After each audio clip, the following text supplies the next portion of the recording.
probably already know and enjoy watching on screen, Jason Mikell. Jason moved to Austin almost 3 years ago to join KVUE's storm team as a meteorologist. Prior to KVUE, he served as the chief meteorologist at WLIO in Lima, Ohio. And in July of 2020, he was promoted to the 4:30 a.m. anchor of KVUE. So Jason, getting up that early every morning, I think we're honored that you're still here awake with us right now this evening.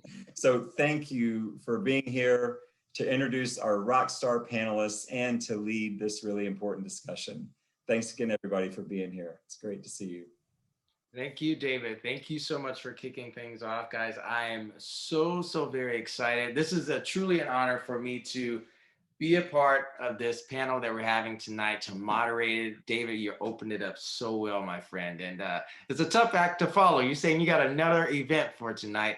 So we'll make sure that we do a good job for you and keep things going on. So I hope everybody is feeling well this evening. We're not going to take too much of your time, but the things that we do have to cover tonight, we'll do it to our best of our abilities. And I hope everybody has a little nugget to take from and learn from once the event is over. So David did say, you know, I'm a meteorologist and anchor for KVUE News here in Austin, Texas. It's crazy. Rubén and I were talking just before the event started, and I cannot believe I've been here over 3 years. It feels like yesterday I was moving from 7 degrees in Lima to 73 here in Austin.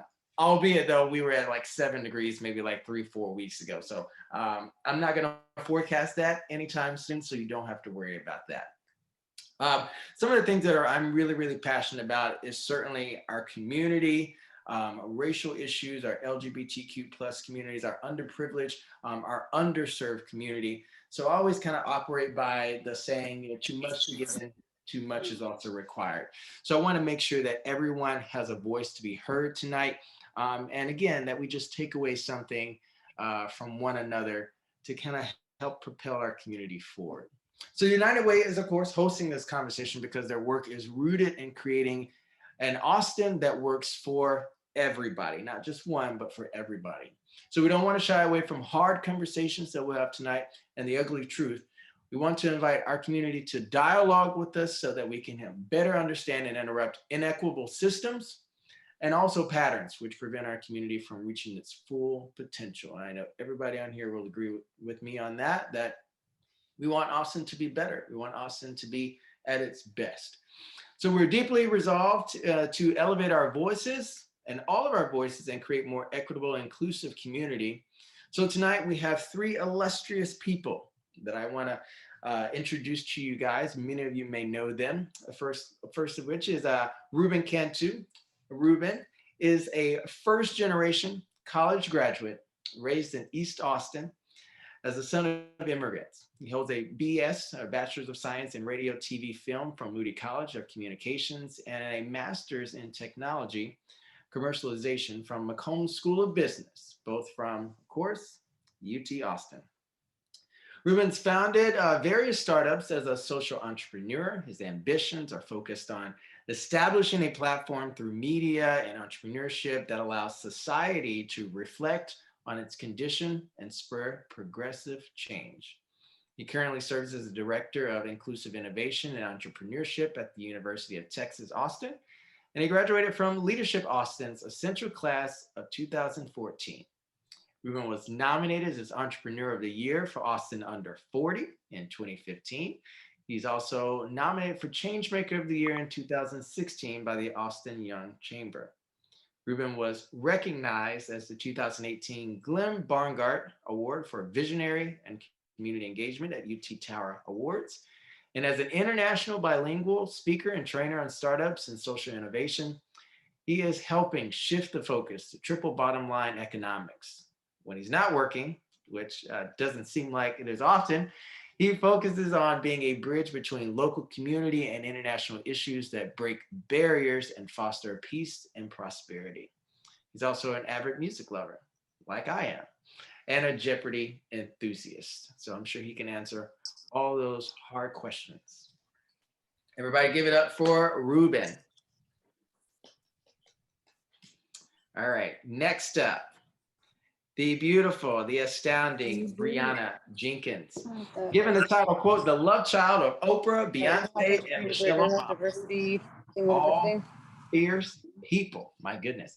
Brianna is a public speaker, activist for the LGBTQI plus female and people of color communities, and has years of experience using her platform to evoke change. Originally from Hamden, Connecticut, Brianna attended Albertus Magnus College in New Haven, Connecticut, which is where she completed her undergrad as a sociology major with a concentration in social work. Bria has over 8 years of experience in the nonprofit sector. She's worked for a variety of organizations where she's able to serve as direct client support specialist, development coordinator, and is now director of development. In the summer of 2020, in the midst of this crazy pandemic, Brianna decided to start her consulting business, Brianna Jenkins Consulting. When Brianna is not at work, she's very involved in the Austin community. She's serving a second term as co-director of New Leaders Council, Austin Chapter Board, and has served on the boards of Keep Austin Fed, Austin Black Pride, and Lone Star Victims Advocacy Project. She also appears on panels and stages all over the city and has spoken at the 2020 Women's March Rally in Austin, Boss Babes annual State of the Uterus event, Texas State Business Week, and on a virtual South by Southwest EDU panel and 2 GISH panels about racial equality and justice. She's also a host of The Tea with Bree, where she sits and chats with a different guest every week about whatever the guest chooses. Lastly, on December 4th, 2019, she won the Austin LGBT Chamber of Commerce Rising Star, and released in February 2020, she was the subject of the documentary entitled Uncomfortable Spaces. That is Brianna Jenkins. And last, but certainly not least, the great Rocío Villalobos. Rocío is a native Austinite whose transnational childhood shaped her understanding of community, family, migration, inequality, and borders. Rocío has been involved in social justice work here in Austin, covering education, immigration, and the outdoors, and of course, the environment. For a number of years, Rocío coordinated a visitation program for grassroots leadership to the T. Don Hutto Detention Center, where asylum-seeking women were being held. She later worked as an advisor and the social justice education coordinator at the Multicultural Engagement Center at the UT Austin. Rocío eventually led community outreach at Texas Appleseed, where a large portion of her work focused on dismantling the school to prison pipeline. Most recently, she managed the Children and Nature collaboration of Austin at Westgate, where she focused on racial equality or racial equity and youth leadership development to the outdoors. She's also currently the Immigrant Affairs Coordinator at the City of Austin's Equity Office. She received her Bachelor's of Science in Applied Learning and Development and Master's in Curriculum and Instruction with a specialization in Cultural Studies and Education from the University of Texas, Austin, another UT grad. She volunteers her time as a mentor with Explore Austin, a board member of Youth Rise Texas and Ecology Action, and she serves on the Dell Community Strategy team. Those 3 great people are your panelists for this evening. Okay, guys, we're gonna move right along and dive right in. There's gonna be a series of questions. Don't all go at the same time. I'll mostly call on you guys. But the first question is, and feel free to just kind of open up, take a deep breath, and we'll go through all these questions one by one. I think it's gonna be very good and very informative. So I wanna thank you all for being here tonight again. And before we really dive into the questions, I wanna take a moment to get on the same page with regards to some terms that you may hear tonight. I would love all of you to weigh in briefly on these terms with a really high level aspect of thinking to ensure that everyone is operating with the same understanding. First of which, racism versus prejudice, and then equality versus equity. So Rubén and Rocío, I know both of you grew up in Austin, in East Austin. It's really amazing to have 2 native Austinites with us tonight. So while East Austin is now a highly sought after location to live, that wasn't always the case, and we all know that. So to set the stage, in 1928, it was illegal to segregate any community under national zoning laws. But the city of Austin found another way by telling communities of color that the only way they could receive services was if they moved east of what is now 35. The 1928 master plan is a dark spot in our city's history, one that continues to influence Black and Brown communities or neighborhoods in this area. As we've grown as a city and we've expanded not only demographically, but in industries as well, this expansion has disproportionately affected communities of color. And so while we continue to grow without really fixing the historical inequities in our city, Rubén, I know you grew up in East Austin, as I said before. Can you speak to that impact first and the importance of this 1928 master plan and how we can try, and in your opinion, to begin healing our community from these wrongs? The only way you heal a gash or a trauma, it's almost 100 years old, is to truly fully account for the not only economic impact, but the emotional impact that it's had on its generations. For us to really not sweep it under the rug. I was in another leadership cohort, and it was a mixture of different leaders coming from across the city. And I made it a point to make sure that we didn't sweep, because they were doing the history of Austin, and the historian didn't accurately depict what happened in 1928. And I made it a point to say, hold on, let's clarify real quick. This is actually what happened. Here's the history. They weren't as well versed about it. They didn't know about Our Lady of Guadalupe Church being torn down, and which was on Guadalupe Street, and put in East Austin, same thing for the Black church. And what I got from the community or from the cohort there was some voices saying, well, we're not going to get very further if you're going to keep shaming us into knowing our history. And it broke my heart. I didn't back down, but I said, I'm not here to shame anyone. I'm here to make sure that we make account to it so that we never let this happen again. And then we can all collectively work on addressing the disparity that exists today. My education, my ability to have an education in those schools that I went to was a direct result of that policy. Where we grew up, where we were zoned into the middle school, and then more importantly to the high school I went to. I went to Reagan High, right? Northeast Austin. I then transferred into Gonzalo Garza. I was one of the few people that made it out. I found out I was the first one in my high school to go to UT. I started asking myself, wow, how does one become the first one in the high school to go to the University of Texas? And it's right across the bridge. That shouldn't be the case. It's right so proximate to it. And I realized the system, the policies that were enacted way back when are still having a ripple effect on today. And so while I didn't want to address or admit that I had a lesser quality education, I love my teachers that taught me, but I knew that my friends at Austin High, at Westlake, at Bowie were having a much better quality education than I was. And so now I've dedicated my life to making sure that the students in the Eastern Crescent have access and believe in themselves enough to be able to not only go after the education that they want, but become entrepreneurial in that process, come back, reinvest in the community, and address the gentrification that's happening so fast. It's like I can't even keep up with it. So to summarize the point, how do we account for the 1928? One, we cannot stop talking about it. Two, it's not about shame or guilt. That does no good, but it's about co-creation and co-collaboration and allowing access. Everyone has to put in something to the table. Everyone has to bring something to the table.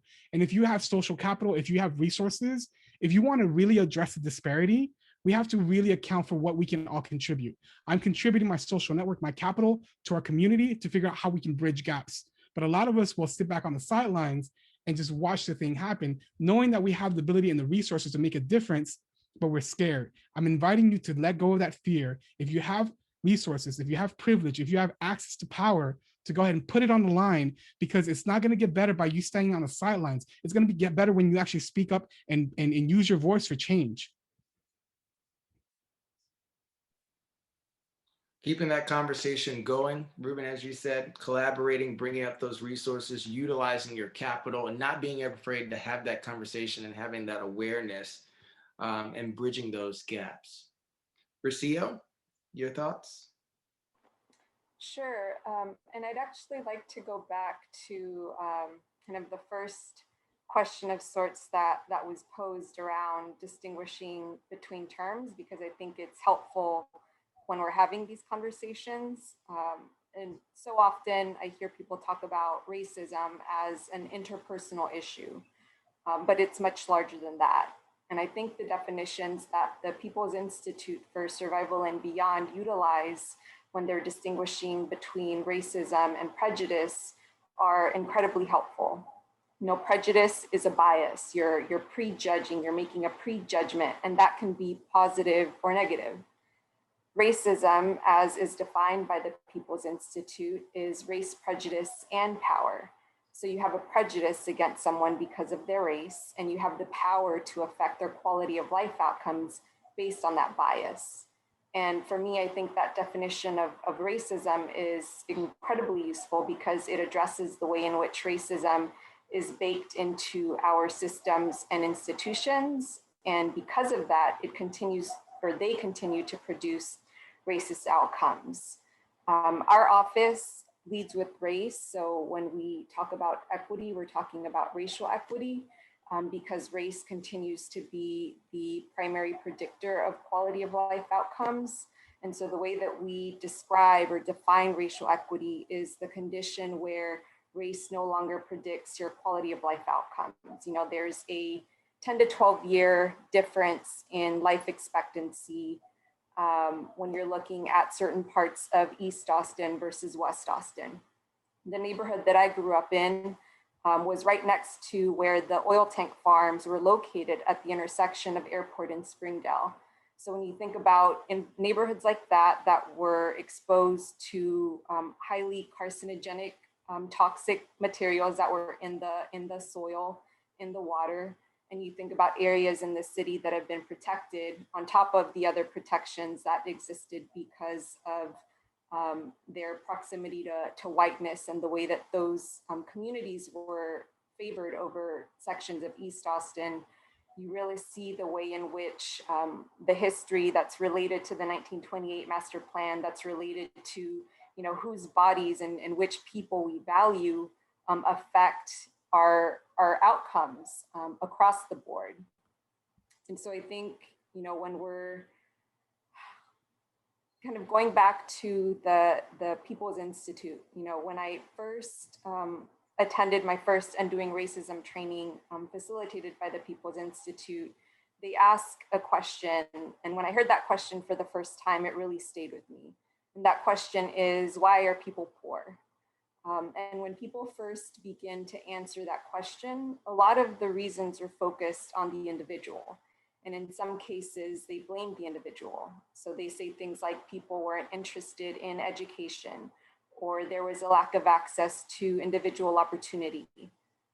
They also say things like people are lazy, or they don't know how to manage their money. But if we continue to blame people and focus on people instead of looking at the systems and institutions that produced racist outcomes, we're going to stay right where we are. So when we're talking about this history of racism in this city and really looking across our country, you know, can we start from a place where we talk about the fact that we are on stolen land? You know, this wasn't empty land prior to the arrival of European settlers. Can we talk about the genocide that occurred? Can we talk about how this natural process of migration became criminalized? Can we talk about mass incarceration and immigrant detention centers and the way that private prison corporations profit off of every single body that's being held in those cages? You know, can we talk about the way that Black people's labor was extracted at a deadly cost to enrich white people and white families? The way that racialized violence has been used to remind BIPOC, Black, Indigenous, and people of color of their place in this racial hierarchy that was created. So I think it's important to look at all of these different intersecting systems and institutions because they all create the conditions that we have today. Rocío, you bring up some excellent points there, realizing that racism has been baked, as you call it, into our society, into our culture, but also highlighting the racial inequities that we've come to know, how this land was acquired, the culture that was kind of brought over here from the original settlers and kind of just dispersed out.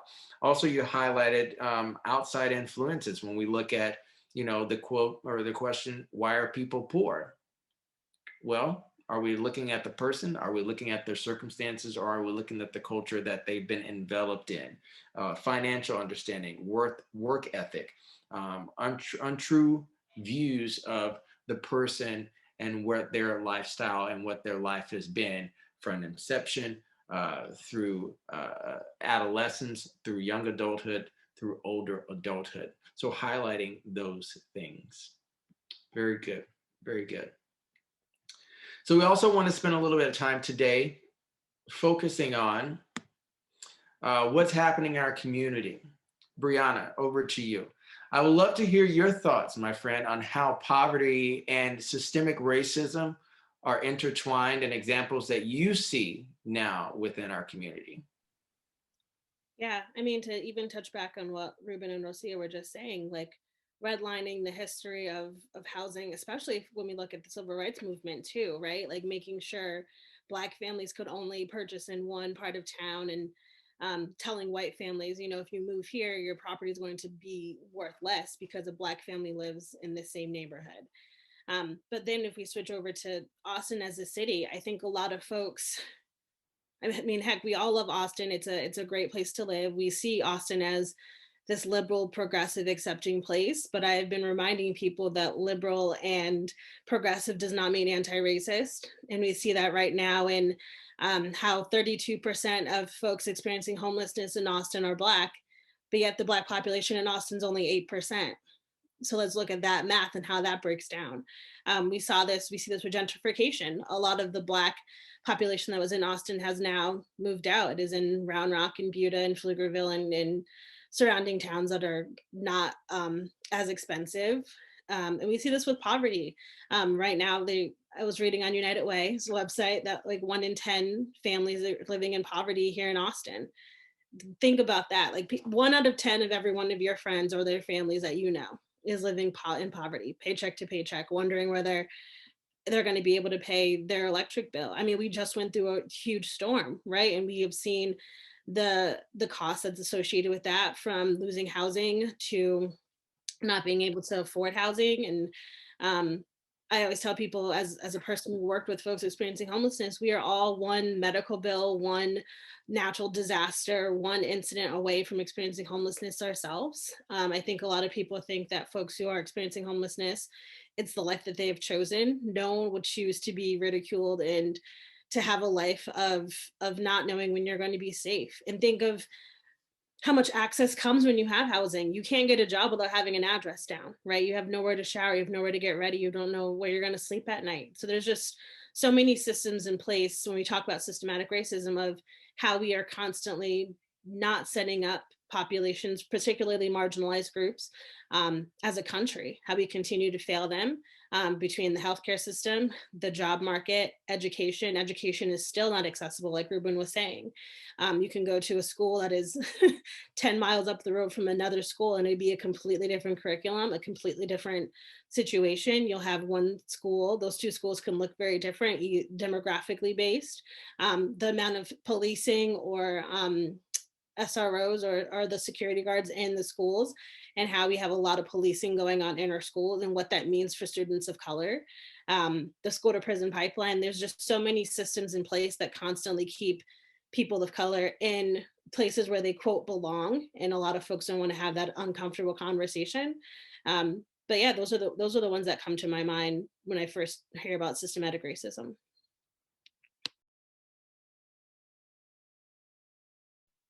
I was just jotting down some notes here. Brianna, you brought up some really powerful things. Of course, Rocío and Rubén, you've been doing that as well. But even personally, I am taking some really powerful things away from these conversations that we're having right now. You said, quote, staying where you belong, in a sense. And if I'm paraphrasing you a little bit, the Black community, for instance, only 8% of this huge population. I know at KVUE, we do our Boomtown series, but I'm often struck that this city is booming so much. All these huge companies are coming, Tesla's and Apple's expanding, Google, Indeed, all of these huge conglomerates are descending upon Austin, Central Texas. But 1 in 10, I want everybody to think about that. 1 in 10 experiencing poverty. I also like, Brianna, where you're saying we're all one instance, one issue, one unfortunate event away from experiencing homelessness. One brain injury, if you want to say that, if you will. That's a huge statement. That's a huge thing for us to think about right now. On top of what we've often been seeing happen is the gentrification. So next question, what do you think about racial equity and poverty being entangled? This question is for you, Rocío. Are there any other factors that haven't been addressed that you would like to talk about right now? I think just kind of going back to some of the pieces that I mentioned before, you know, there's a long history of that. It didn't start with the 1928 master plan, right? It's been centuries in the making when we're thinking about the legacy of stolen land, of slavery, of genocide, and the ways in which that also informed the way that we think about displacement, the way that we see gentrification happening in this city. You know, I think about, for example, looking at the street that I live on, or that my parents currently live on, but that I grew up on, and the ways in which so many families have lost their homes. You know, people, because they couldn't get access to loans to do maintenance, their homes fell into disrepair and their family lost their home. There's a house that was just built across from where my parents' house currently is, that's on the market for nearly $1 million.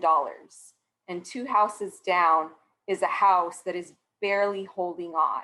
It is clearly structurally unsound, and yet you can see 2 houses down this $1 million house that's on the market. So I think, again, you have to look at the ways in which all of these systems and our institutions are working together to benefit some and not others, right? When we're talking about all of those tech companies coming into Austin, you know, are they going to be creating jobs for our poor communities and for our BIPOC communities? And I think the answer largely is no. And who's going to benefit in terms of wealth? The answer is most likely not going to be our poor folks and our BIPOC people in this city. I'm struck, Rocío, about the $1 million house example. I think we've all seen it. For those that are trying to buy, I hear that almost weekly about the housing market, homelessness. For those that want to buy, young families, young couples, singles that want to buy, those that are trying to build a quote unquote American dream, they're finding it very, very difficult to do that, build that dream in this booming city when we have such disparities. I like that you also pointed out that this started long ago, before the 1928 master plan. That's also, again, something to think about that we've heard tonight here as well. Slavery, genocide, displacement, home loss due to not being able to get those loans. Maybe there's some prejudice, there's some bias there. You're maybe not deserving of that. Those are true, real issues that a lot of people here in our city are experiences. Taxes, for instance, being priced out, not being able to pay their taxes for a home that they may have owned decades.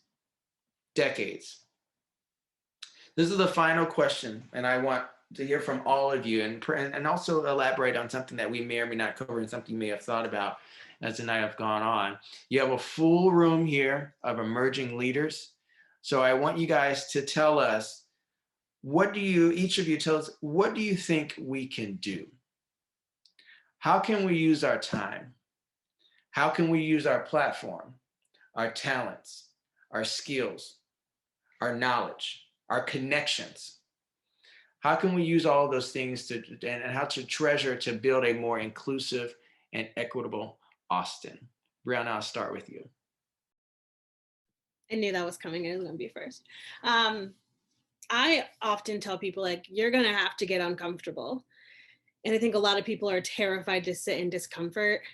And I think that's where a lot of the stuff that is going to change happens, right? You have to be willing to have that awkward silence. You have to be willing to be uncomfortable for 10 seconds and know that that 10 seconds may mean a lifetime of comfort for someone else who's been marginalized for most of their life. Telling your friends and your connections and your networks about things that are important to you. We know we are a fast-paced lifestyle now, we're all busy. But I think even just like a 5-minute research on what's the housing market in Austin look like? What is an organization working on clean water and here in Austin? What can I do for my local school system? Learning about school board, which is very interesting. But just being super involved in your community, knowing that the people in office work for you. I mean, we see that this election, or this ballot in May coming up, just be paying a lot of attention to stuff going on, especially politically. I have found that a lot of folks feel like they don't have access to politics because they don't know how it works. And I'd give the gentle reminder of, like, the people on city council work for you. So you can call their office and ask them questions and subscribe to their newsletters. But yeah, I think the biggest thing is like staying informed, talking to your circle, talking to your people, and then doing like a 5-minute search whenever you find the time throughout the day of things that are going on in the city that you want to either know more about or organizations that are doing this work. And I see Nico wrote a comment of the election in May. There is talking about doing essentially shifting from kind of this 10-1 to like putting the mayor in a more position of power.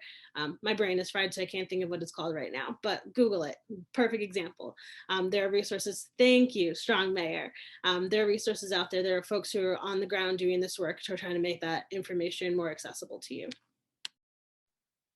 Rubén?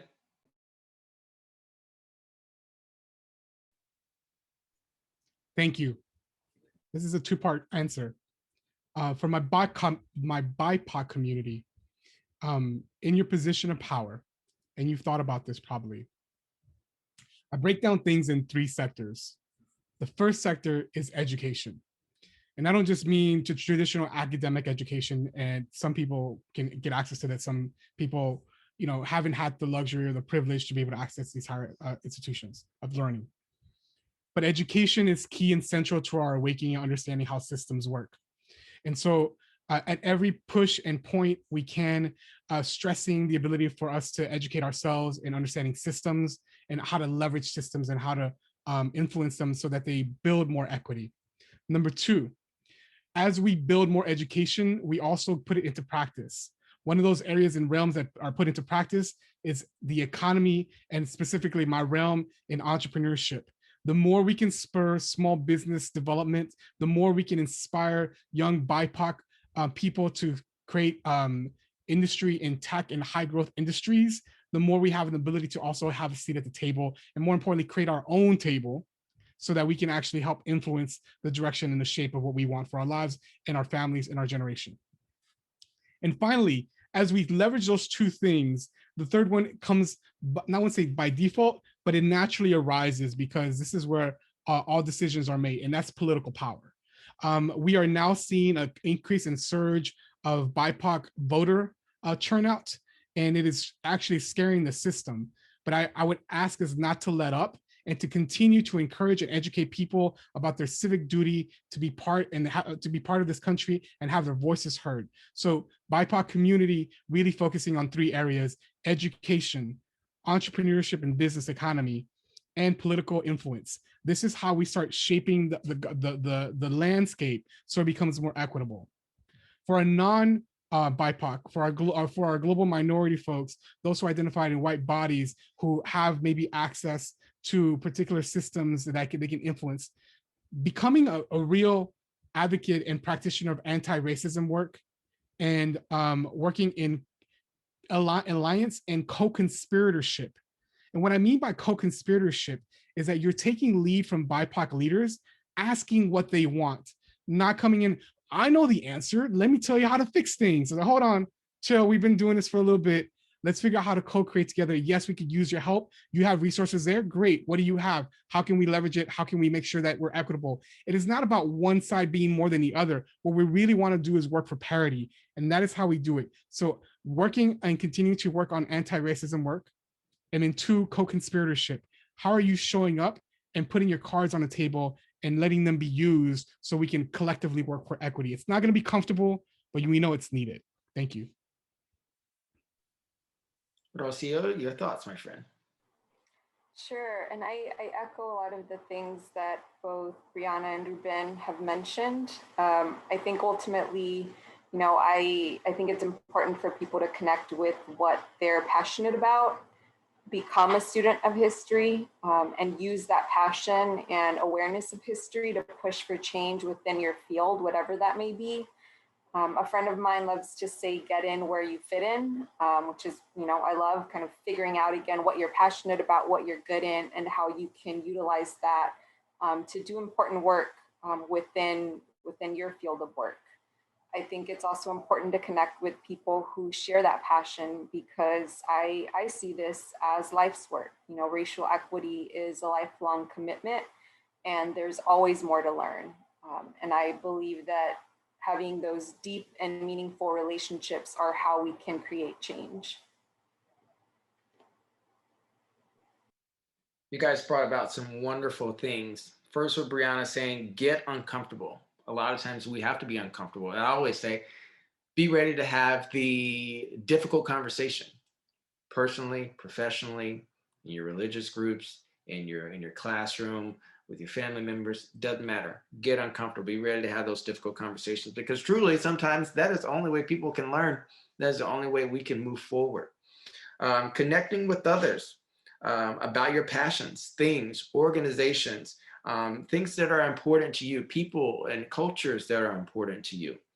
Rubén, education is key. Understanding and leveraging the systems. Also, entrepreneurship, getting involved, knowing your political stance, becoming politically motivated and being involved to create that change, roll tide that change. We've already seen when people come together in masses, change can take place. Sometimes for the bad, but most often for the good. Good will outweigh the bad, always. And Rocío says, know your history. Follow that passion. Again, know what drives you, what incentivizes you, what gets you upset, what pisses you off, essentially. Those are the things that can help move our culture, our city forward, connecting, and also, again, getting involved. So we've had some questions being posed in the chat. If you guys have questions for the panelists, go ahead and drop those in the chat, and we'll try to field those too. This is one of the latter questions that came through, but I think it's pertinent right now with what you guys just said. So I'll start with this one here. The question is, or the person asks, this is hard work. How do you take care of yourself, pace yourself, find joy? Rocío. I think it's something that I learned over time. I think I used to fall into this camp where I glorified busyness. And in the past couple of years, I've been able to really slow down while still being involved. So for me, I find joy in connecting with the land. And that process for me has also been one of connecting with my indigeneity and the way in which it's connected with the land. So I turned to camping, hiking, running, all of that to keep me grounded and to remind me, why I do the work that I do, so that I can feel restored to be able to continue to do it. Because, like we've all said in our own ways, this is life's work. And if you don't find something that is sustainable for you, it'll be really easy to just experience that burnout and to not have that capacity to continue with the work. So I think it's really important to find those things that have the capacity to nourish us. What's your favorite outdoor space, Rocío? Ooh, I just got back from a trip to Big Bend National Park a couple of weeks ago, which I love. And kind of closer to Austin, I would say Colorado Bend State Park is beautiful. So highly recommend it. All great places. Brianna, what drives you? How do you take care of yourself? How do you pace yourself? Where's your joy? So pacing myself has come with learning that while I would love to do everything, I've also learned the beauty in the word no, and standing firmly in that no. But then also, if I say no, can I find someone else who maybe have the bandwidth to say yes? So constantly trying to create other space for folks who also I think are doing really beautiful work. And then remembering that like not everyone deserves access to me. I think a lot of people who are in this space who are activists or doing nonprofit work, we're expected to constantly show up and like Rocío said, to constantly be busy, but it's unrealistic. So learning that too, of like you are allowed to walk away from some situations that maybe don't serve you. Right now, my joy is in cooking. I've been really loving cooking again. Also into home organization, like cleaning the house and getting really organized. The home edit is like That's good during the pandemic. Yeah, the home edit has become like my favorite Instagram account to follow, just watching everything like super clean. And then shameless plug, my show, sitting and talking to my guests every week about whatever topic they want to bring in. Again, just giving access to different folks and helping to use whatever platform and networks I have to kind of help to share stories. Storytelling is what connects us. So being able to share stories and hold conversations with folks I don't really get to see often now is really important. Mr. Cantú, how do you take care of yourself, sir? How do you pace yourself? How do you find joy in this life we live? Meditation for me has been critical and center over the past year. I think the pandemic really forced us to slow down. I think some people know me in the community and they're like, what is Rubén not doing? And I prided myself of like, I can do anything. Look at my last name. It says I can do anything, right? But the truth is that we can often fool ourselves in trying to do the most and realize that by trying to spread ourselves so thin, we forget and sacrifice ourselves. We might accomplish big feats and we're called to the work, but we also deplete our spirit. And I think so, most importantly, if I don't have my spirit replenished, I'm no good for anyone. And I can't give you that energy I'm showing up with right now. Second thing, getting behind why we do what we do. And what in the investigation as I was doing during the pandemic about ourselves, we have a lot of time to self-reflect. Like I can't go out and talk to people. When you have to sit with yourself, you have to ask yourself really hard questions. And part of me and the work that I did was not acknowledging the trauma that we, as all human beings, I have trauma. And part of me staying busy was not addressing trauma in the past. Since then, I've entered into trauma recovery practitioner training through an organization called Mindlight. And in that, as I'm discovering how trauma actually works and how to release it from the body, I've been able to create more mindfulness skills that allow me to be able to show up, not only for my students, but in the community, to be able to be more effective and really being able to communicate and really create a space of security and safety so that people can actually open up and we can have much more important dialogue. So if I'm not grounded, the whole space can be grounded.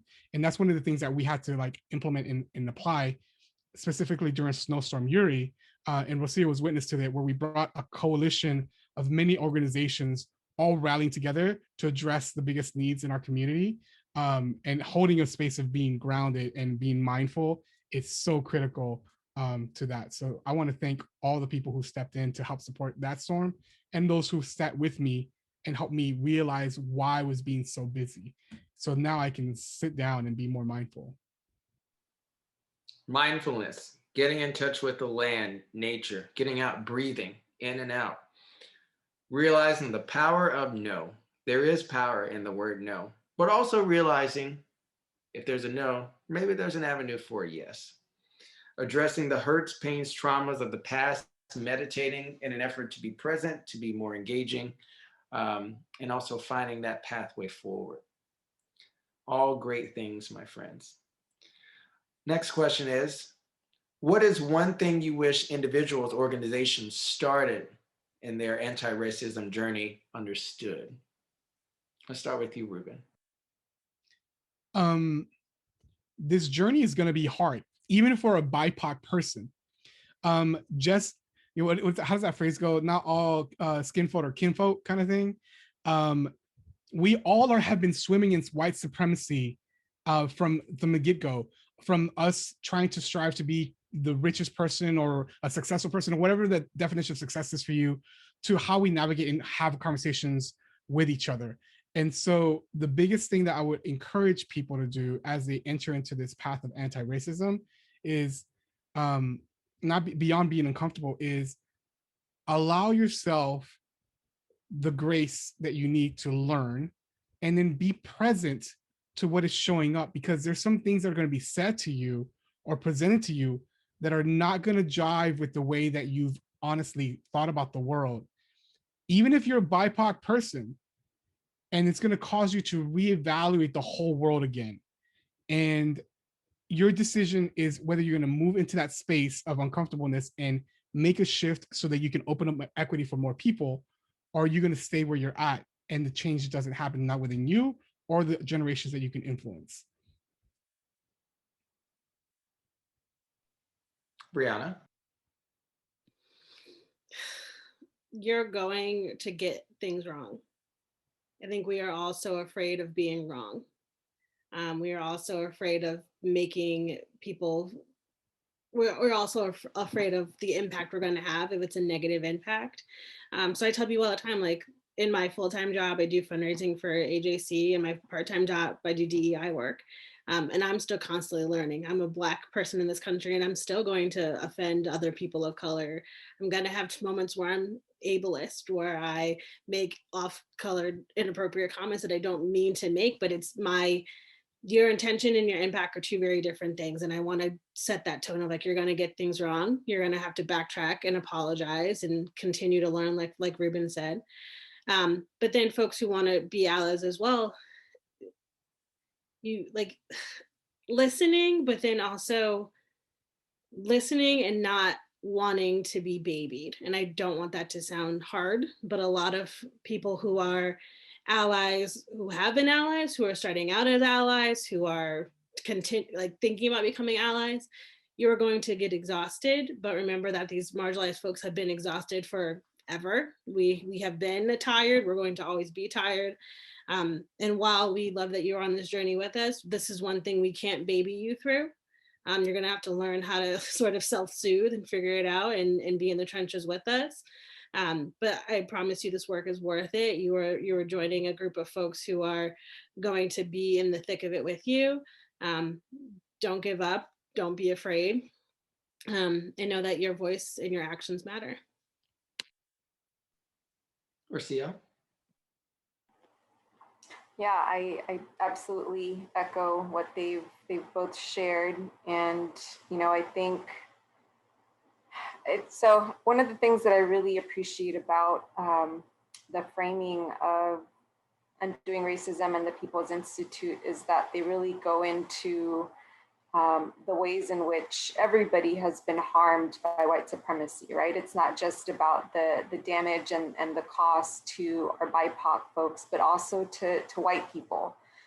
One thing that I've seen when white folks who approach me, who've expressed interest in, you know, doing this work, it's sort of coming from more of this market perspective, right? DEI is the next buzzword, right? And now is the time to jump in. And if you're really invested in doing this work, you're going to have to connect with your own personal connection to white supremacy, to racial injustice, in order for that work to be meaningful, right? It's not just a buzzword for BIPOC, right? It's people's lives, right? It's a matter of life and death. People are dying every day. and it deserves to be taken with that degree of seriousness, right? But also like the joy in being able to create deep and meaningful, authentic relationships because you've opened yourself up to that, right? It's not just this acronym, right? It's again, it's like that personal journey where you're doing work not so much from the headspace and intellectualizing it, but you're operating from the heart space, and that's what will allow you to do meaningful work wherever you are. It's also important, I think, to also remember that this is not easy work. This is not something that's easy. You have to go up against a lot of things. You have to swim upstream. You have to climb mountains. You have to leap over hurdles each and every day to be able to have these difficult conversations. So I appreciate all of you personally for the work that you're doing, and everyone that is on this call or on this panel this evening. So that's all the time we have right now. And so I'm going to pass it now over to Yvette Reese, Vice President, Community Engagement for JP Morgan Chase, and also emerging leader herself, and also co-chair. Yvette. Yeah, hi, everybody. I just want to say thank you to Rubén, Rocío, and Brianna. Thank you so much for your time this evening and just speaking the truth of the community. I can't tell you how refreshing it is to spend some time with you and listening. I also want to thank everyone in the audience. I know that we are a year into Zoom, and sitting for an hour and a half in a chair after a long day of work is probably not the thing, but you did it because you wanted to learn and you wanted to be a part of this movement. So I thank you. As mentioned, Yvette Ruiz, I am the co-chair for the Emerging Leaders Executive Committee. I also happen to sit on the board for the United Way, and I'm active in our community. I know that I'm standing between you and our amazing local musician, Jackie Venson, but I did just want to quickly say a handful of things. One part of the conversation, I think it was the first half, we talked a lot about families being one crisis away. We know that our generation is not saving as much. Our parents' generation certainly didn't save as much, and folks are worried about financial health and what that looks like. And a lot of times we think about, how do we bridge the racial wealth divide? How do we lessen the divide between the have and the have-nots? And before we can get into those big system level changes, we just have to think about, how are we helping our neighbors today? What are we doing today?